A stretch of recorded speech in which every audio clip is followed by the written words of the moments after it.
মাদক বিরোধী অভিযান, তল্লাশি, হঠাৎ উত্তেজনা আর তারপর লাঠির আঘাত।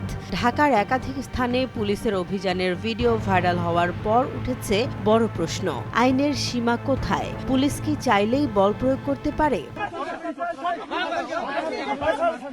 রাজধানীর সোহরাওয়ার্দী উদ্যানে মাদক বিরোধী অভিযানের সময় সাংবাদিক ও শিক্ষার্থী মারধরের অভিযোগ সামনে আসে। সামাজিক যোগাযোগ মাধ্যমে ছড়িয়ে পড়া ভিডিওতে লাঠিচার্জ ও হাতকড়া পরানোর দৃশ্য দেখা যায়। পরে পুলিশ জানায় পরিস্থিতি উত্তপ্ত হয়ে ওঠায় এমন ঘটনা ঘটেছে এবং সংশ্লিষ্ট কয়েকজন সদস্যের বিরুদ্ধে ব্যবস্থা নেওয়া হয়েছে।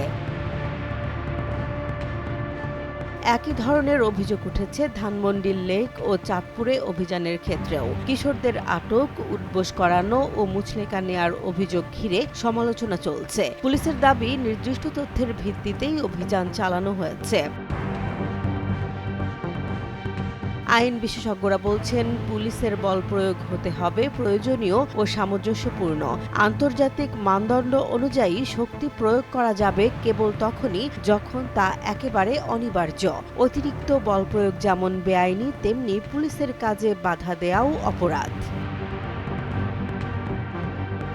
বিশ্লেষকদের মতে, অপরাধ দমনে অভিযান জরুরি হলেও তা আইনের ভেতরেই থাকতে হবে, অন্যথায় জন আস্থা ক্ষতিগ্রস্ত হয়।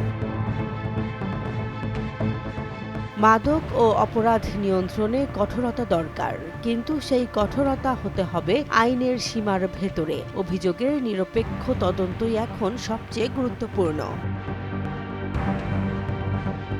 জেসমিন জাহান, নিউজ ডেস্ক, জনবাণী।